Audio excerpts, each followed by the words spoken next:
a very Merry Christmas and a happy and more prosperous New Year.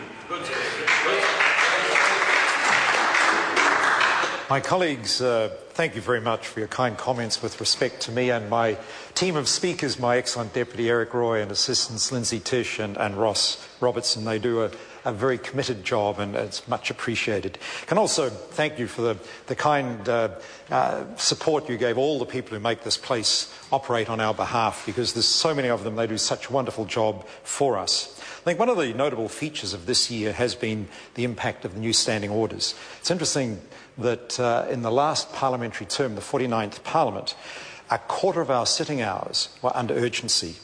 This year, we've sat for a total of 543 hours, 9.5 of which were under urgency. That's less than 2%.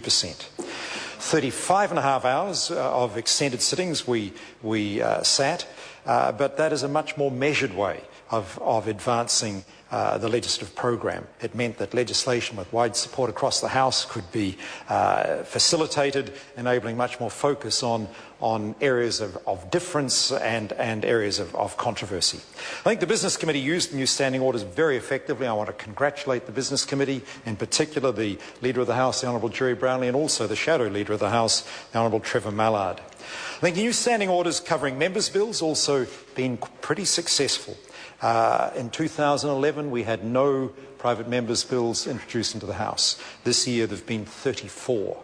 And that is a huge improvement in the opportunity for members to have their proposals considered by the House. The changes to standing orders also provided for referral to select committee of bills where the period of referral was less than 4 months to be a debatable motion without time limit.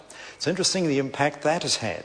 In 2011, 13 bills were referred to select committees with report back date of less than 4 months. This year, only 7 bills with a report back date of less than 4 months. So it's been almost a halving of that referral for a short period of time, which must be good for the ability for the public to have greater input into our legislative program.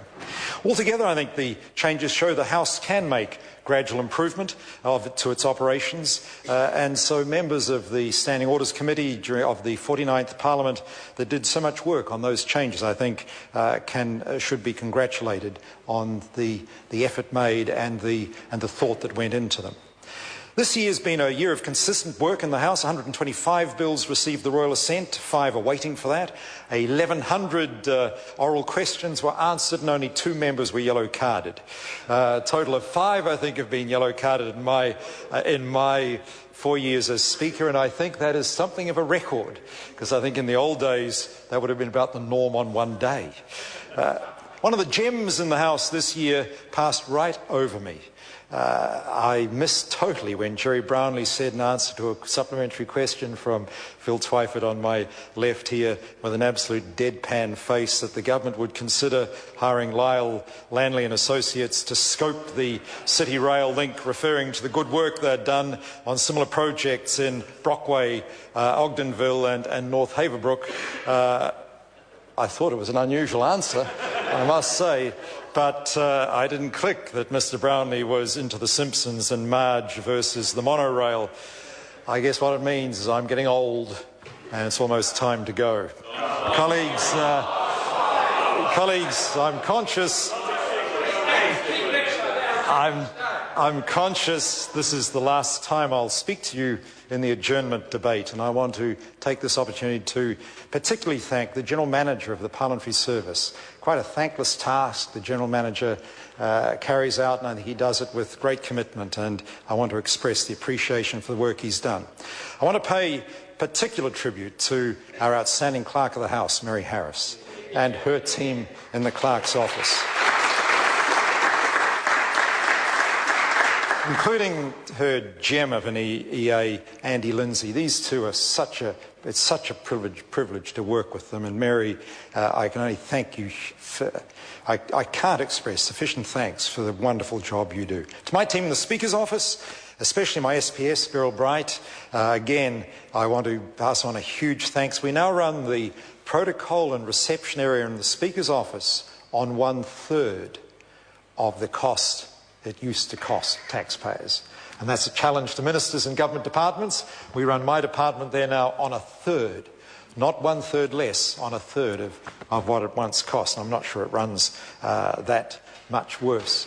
To my SPS, Beryl Bright, she's now in her 27th year of looking after me. And goodness knows what kind of cruel punishment that is, but I want to thank her hugely. Colleagues, do have a great Christmas. Enjoy your break away from this place. I think only those who've been here know how much this place can be a drain on your private lives. Through you, can I pass on my thanks to your spouses, your partners, and your families for all they give up to support you in this work. Enjoy your Christmas with your families. Go well. The question is that the motion be agreed to. Those of that opinion will say aye. Aye. To the contrary, no. The ayes have it. The House stands adjourned until 2 p.m. on Tuesday, 29 January 2013.